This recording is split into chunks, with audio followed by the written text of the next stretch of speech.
देखने का चुलीचे जे काय घरी मसाली चुली दिला नाही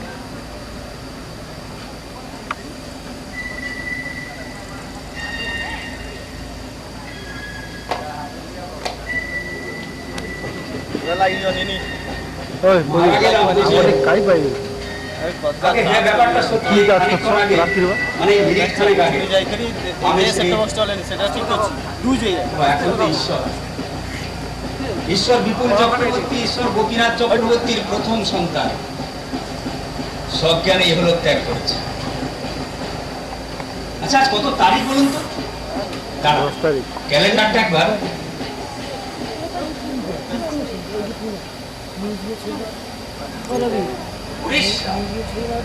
আজ 22শে শ্রাবণ।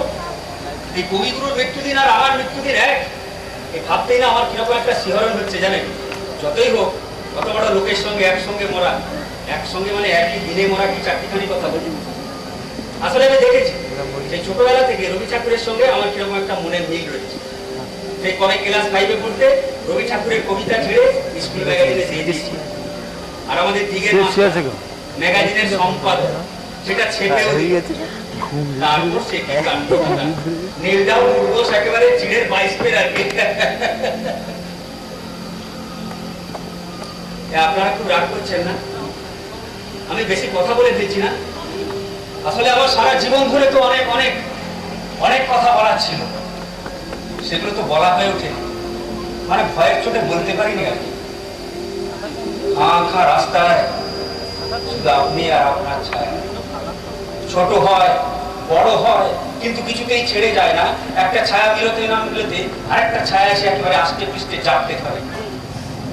এরকম ছায়ার মতো অসংখ্য ভয় পেয়ে পেয়ে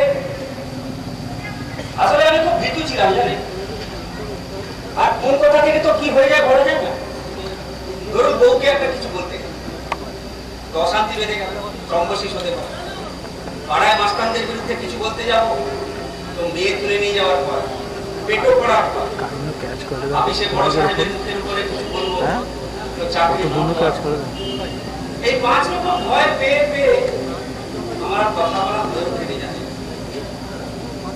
শুধু মাঝে মাঝে যখন অনেক রাত্রিরে চোখে ঘুম আসতো না, নিজের এই সামর্থ্যের মতো বেঁচে থাকার জন্য নিজের গায়ে নিজের চুটি ছেটাতে ইচ্ছে, আর তখন আমি একা একা ছাদে গিয়ে পাইচারি করতাম আর দেখতাম কখন যেন উঠে সে দাঁড়িয়েছে আমার মেয়ে শুনি। ও আমার মাথায় হাত বুলিয়ে বলছে কি হয়েছে বাবা। আমি তখন আমার না পারার কথাগুলো, আমার ঘেন্নার কথাগুলো, আমার অসহায়তার কথাগুলো শুধু ওকেই বলে ফেলতাম, শুধু ওকেই, আর কেউ শুনত। আকাশের তারাগুলো মিটমিট মিটমিট করে তাকিয়ে থাকে।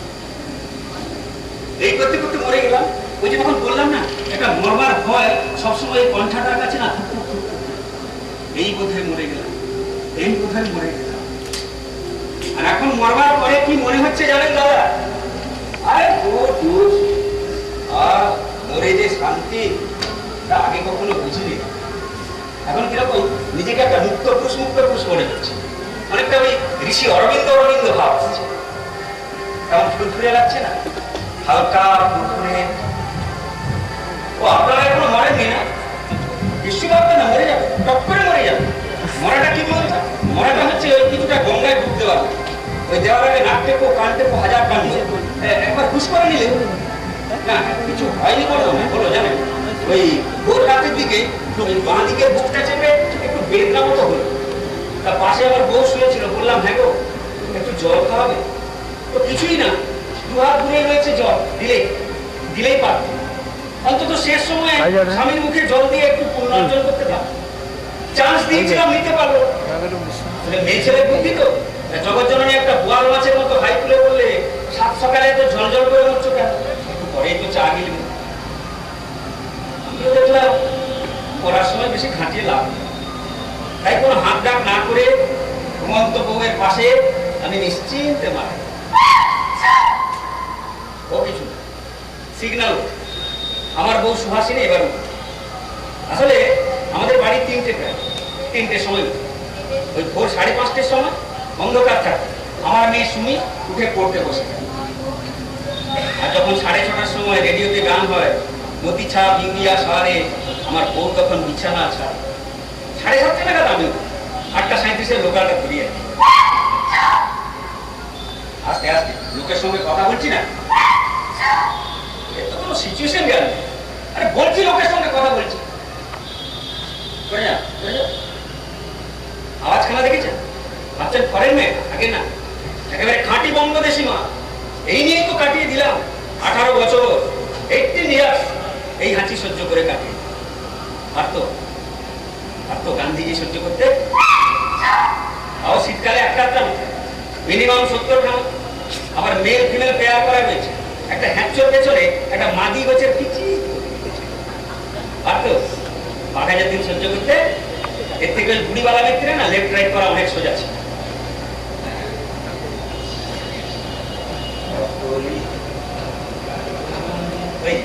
আমার বসু আছে, এখনো কিছুই খবর হয়নি।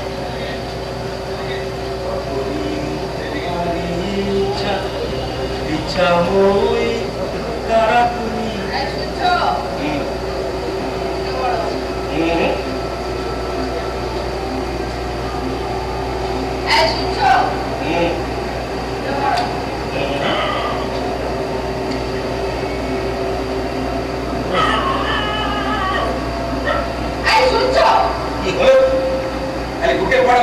উঠে পড়ো। আচ্ছা, কি করে কথা কানে যাবে বলুন? ওর স্বামীটি তো আর ইহজগতে নেই।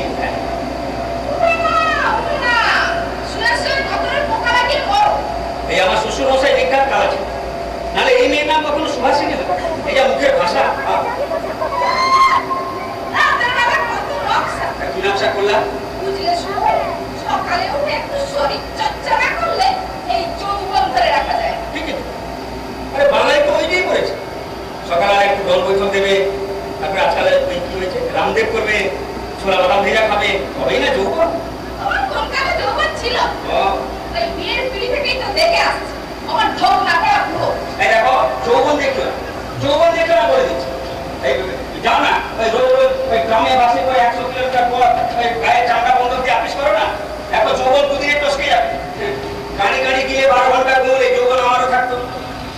আর যদি মা না ঘুরে কিছু থাকতো, বসে 12টা বাজিয়ে দিয়েছে। তুমি আর কবে আঁচ দিয়েছিলে? হারাই দিয়েছে ওই মুখে দুধটা দিলেন। সকালবেলায় যখন মুখটাকে খারাপ করে ফেললাম না, আসলে অনেক দুঃখে অনেক কষ্টে এইসব কথা মুখ থেকে বের হয়ে যাবে। সংসার যে কি বিষ আগে। হ্যাঁ ঠিকই ধরেছে। মরেই যখন গেছি তখন ওই ছোটখাটো ব্যাপারগুলোকে গায়ে রেখে কি লাভ? এখন তো আবার সম্মুখে আমাদের শান্তি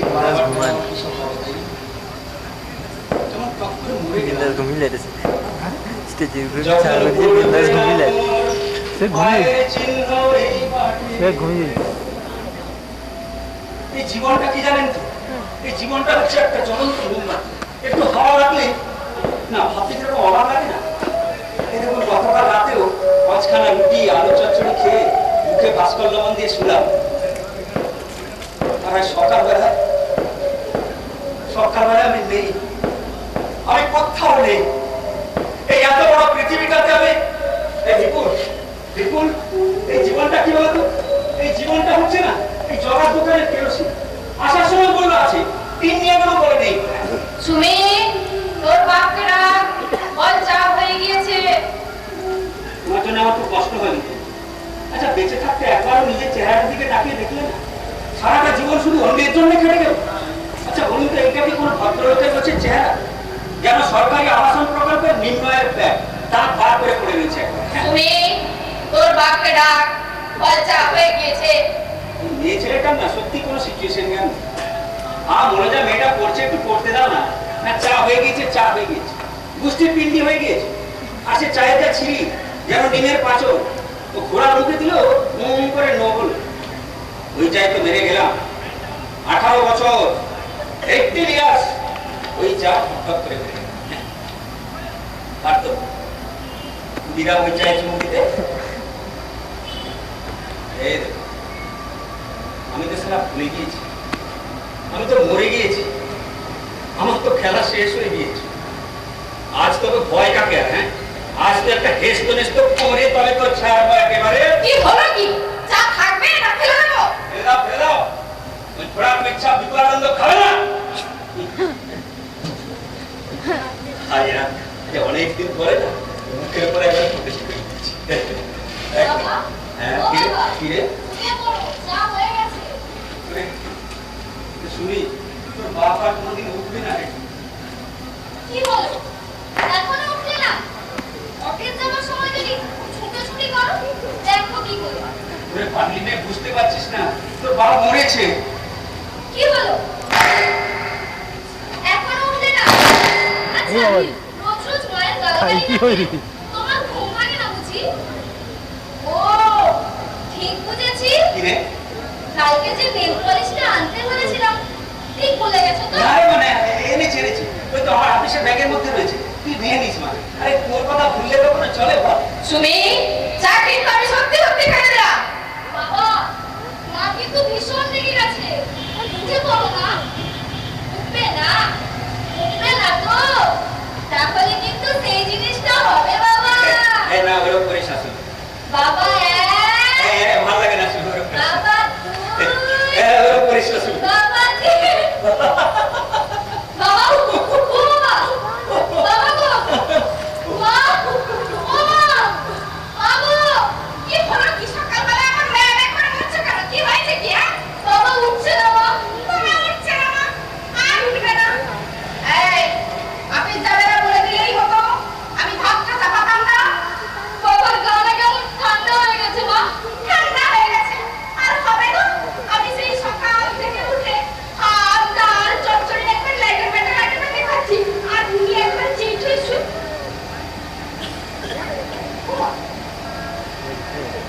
শুনি মাথা দিয়ে দেখ। বাবা কোথায় মারা গেছে মা হ্যাঁ, চুপ বলি। কর। বাবা কোথায় মারা গেছে মা আরে ও বলে আমরা যাবো কোথায় এই দেখো এইসব ইয়ার দিকে তোমার একদম ভালো লাগছে না আরে ইয়ার কি নয়, ইয়ার কি নয়, সত্যি সত্যি মরে গেছে। কিন্তু আচ্ছা, মরে ভোলা মেয়ে ছেলে, আরে দেখে ছুঁয়ে বুঝতে পারছে না মালটা মরা না, জানতো? বাবা মারা গেছে মা চুপ কর। এখনো কান্নার কিছু হয়নি এই শুনি এটাই একটা ছোট্ট তাই হয়েছে প্রদীপ দাস করে ছুটে গিয়ে তোর টাকাকে আমার থেকে নিয়ে আয় এই দাঁড়িয়ে দাঁড়িয়ে অডিওটা কি মেশিন নিচ্ছ? হ্যাঁ তোমার যেটু ফোন করো কথা বলো ওঠিটা শুনি যাবি না, শুনি ক্যাশ ওটা উঠি কথা তাহলে সেটা কেন সেটা সেই কাকুকে ডাকতে হবে। কাকুকে বলুন তো, পরে আমার ছোট গেমটা ভাই। প্রচুর বড় আছে ওই বিয়ের পরে পরে ও আমার একেবারে ঢাকাতে গালি টুক করে তাড়িয়ে ছাড়ে, মানিয়ে আলাদা। হ্যাঁ, কি গো? তোমার কি কষ্ট হচ্ছে গা হ্যাঁ, ন্যাকানের কথা শুনো, মরে গেছে তার আবার কষ্ট কি হবে বুঝলেন দাদা? এই বিয়ের রাতে বউয়ের আমার সে কি ঠোক মেরে পেড়ে কান্না, একবারে ঘুরে ঘুরে কাঁদছে। আমি তো বললাম এই মরেছে, এ তো একবারে ইনোসেন্ট, শিশু বিয়ে করে ফেললাম। তখন তো আর বুঝিনি মা জননী, এই শিশুই সারাটা জীবন ধরে যীশু খ্রিস্ট করে ছাড়বে। ওই ভাইকে না কাটানো পর্যন্ত কান্না কাটি, খাওয়া দাওয়া বন্ধ, শেষ আবার ওই বদনা। কবে নাকি পরে বলেছে, চল না বলি একটা সিনেমা দেখে আসি লাস্টে। এই ছেলের মধ্যে শালা কিছুতেই মনে পড়ে না তা তোমার মুখে একটু জল দিলে না তুমি এবার টনাক করে উঠবে না, জল আমি খাবো না। দাঁড়াও এক্ষুনি দিচ্ছি দাঁড়াও বললাম তো খাওয়া, আমি তেষ্টা নিয়ে মরেছি, আমি চাতক পাখি এক্ষুনি দিচ্ছি, দাঁড়াও। খাবো না তো।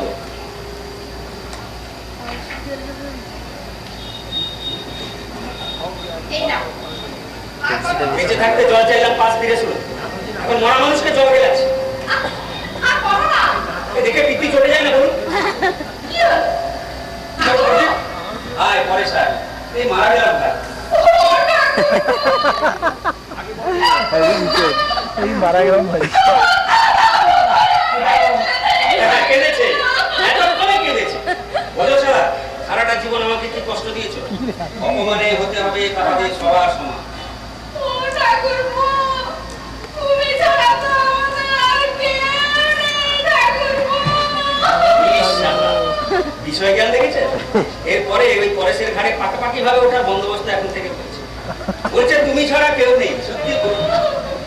ও মা, ও কি অপাশে ভাতখানা করেছে দেখুন, যেন এফআরসিএস ডাক্তার। আরে হাতের আঙুলে কারণ নাড়ি থাকে, হাত দেখা যাচ্ছে ন্যাকামো হচ্ছে। আচ্ছা ঠিক আছে বৌদি, আমি তো খুব একটা ভালো বুঝি না। আর আমার এসো এসো, এ তো কাকিমাকে, সেও তো আমার বাড়ি না, সে কি করে বুঝবে বল আমি কি করে মরে যাবি? এই দাঁড়া, আমি চট করে একবার সামনে একটা যেতে চাই, বুঝলি? তারপরে চাই কথা আছে না? ডাক্তার ডাকিস না, পরে তাই না? কথা আছে না, মানুষের মরেও শান্তি নেই, আমার রয়েছে সারা সেই দাস। কেউ সারা আমার কোনো কথাই শুনছে না। এই আবার জেনারেটরের মতো স্টার্ট নিয়ে কাটা শুরু করুন। আসুন বৌদি, আসুন আসুন আসুন। ও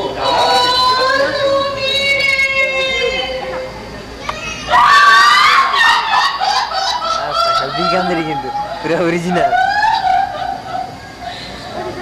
ভালো গোয়া পাকা দিলেছে দেখো আমার সিঁদুর সিঁদুর ফাঁকা করে দিয়ে চলে গেল লোকটা। চুপ কর, শুধু চুপ কর। এখন তো ভেঙে পড়লে চলে। চুপ কর, শুধু চুপ কর। এই হচ্ছে অভিজ্ঞ লোকের মতো কথা। ভেঙে পড়লে তোমার চলবে, তোমার চারপাশে যাই ভেঙে পড়ুক, তোমার ভেঙে পড়লে চলবে। হ্যাঁ চুপ করো সুভাষিনী, আজকে তোমার হয়েছে, কালকে বৌদি হবে। চুপ করো সুভাষিনী।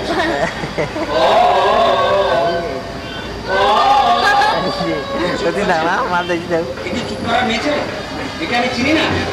এই যে সুভাষিনী, একটা কাজ করো না, এই যে তারপরে মোড়ে যে নেতাজি স্ট্যাচুটা রয়েছে, সেটাকে জড়িয়ে ধরে বলে এসো না, ভাবো সিঁদুরের দাম অনেক, যত ভাবছি মারার পরে রাগ করতে লাগে আমার হাঁ করে কি চটিয়ে দিচ্ছে।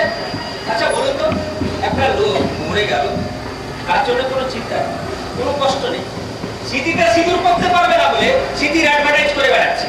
কালই তো কি বাজারে দেখা, যাক কাল বাজারেই যাই। ওই যে রামবাবুর দোকানের সামনে এক গাড়ি নিয়ে বসে না, প্রেমানন্দের চায়ের দোকান, জল চুইয়ে পড়ছে, আর ওদিকে কি ভিড় কি ভিড়, তার মধ্যে একটা লাল চুড়িদার পরা, না একটা শাড়ি ঢুকে গেছে, আর ওদিকে বাজার ভাইয়েরা সিঙ্গারা 1 টাকা করে বিক্রি করে। এই ভদ্রলোকের একটা বদগুণ রয়েছে, কোনো কথাটা গুছিয়ে বলতে পারে না, কোন কথা থেকে যে কোথায় গিয়ে থামে তার কোনো ঠিক নেই। বলছে কাল নাকি আমার সঙ্গে বাজারে দেখা হয়েছে, মা কালী দেবী ভেবেছি কালকে আমি বাজারেই যাই, আর এখানে দাঁড়িয়ে দাঁড়িয়ে কোথায় সে বাদল মারা সিঙ্গারা বেচে মরছে।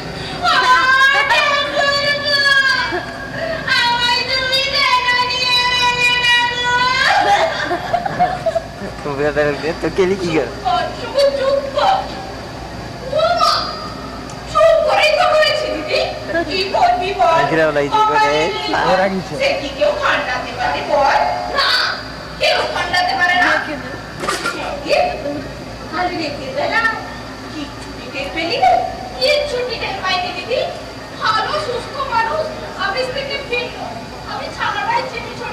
বৌদি ছাড়া বলছে আবার, সারাটা দিন খেটে খুটে আসে মানুষটা, এতটুকু ভিটামিন না হলে কি চলে বলুন বাবা। এই দেখুন আমি বোধহয় দ্বিতীয়বার মারা যেতে পারি।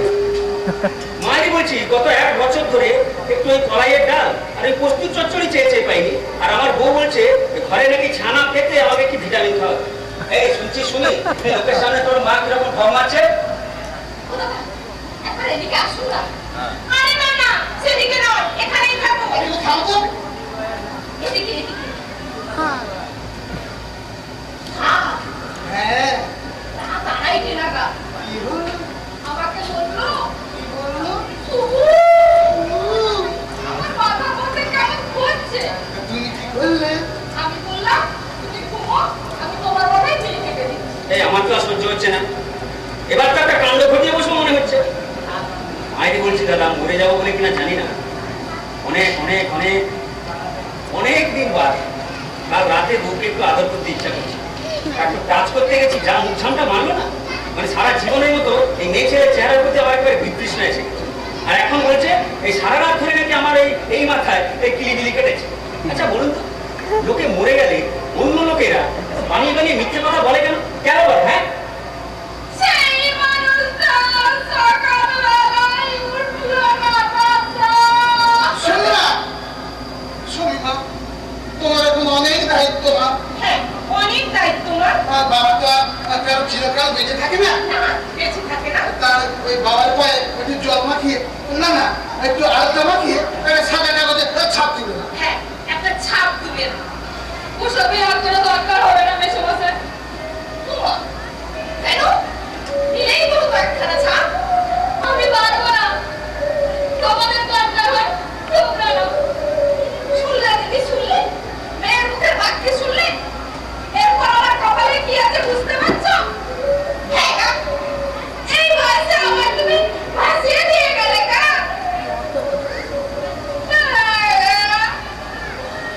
এই বয়সে আমার তুমি ভাসিয়ে দিয়ে গেলে গা।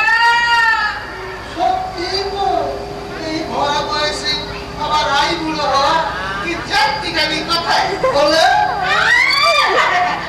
বুড়ো হয়ে মরতে বসে, এখন আর বুড়ো বিধবা চিনলে না না? কেন? শীততেই তো। কেন? আমার মাথায় শুধু তোমার চোখে পড়ে না? যত পরের তলে সিঁদুর দিয়ে আবির খেতা। ও, তাই বলি। ছাদের ওপর থেকে লাউয়ের ডগা, পুঁইয়ের ডগা দেয়া হয় কেন? আমি কিছুই বুঝি না না? চলো, বাড়ি চলো, মুখে তো মুড়ো জমে দেবো। চুপ করুন। কি করছেন কি আপনারা? এই, ছেড়ে দিয়ে তোমার মুখ আমি ভেঙে দেবো। গুরুজনদের সঙ্গে কথা কিভাবে কইতে হয় জানো না শোনো? বাবা মারা গেছে মা। আমার কিচ্ছু ভালো লাগছে না। কিচ্ছু না, কিচ্ছু।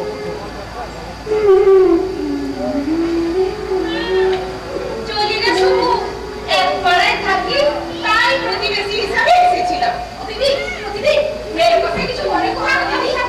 আরাম দিদি, অপেক্ষা পেয়েছি। তাও তো আপনারা খবর দিতে এলেন। বলুন দাদা। ছুঁয়ে দিলে? আর ছবি দেখে নাও। তাহলে সকাল সকাল আমার স্নান করতে হবে তো নাকি? আসে করবো ভাত। জানো? রাজা চেয়ে না। ছাড়িয়ে নি। দেখুন আমি একা। এ বলে আমি একটা বেড়ে ছিল মানুষ। ওই দেখুন, আমার এক ফোঁটা মেয়ে। আমি সব করে দেবো।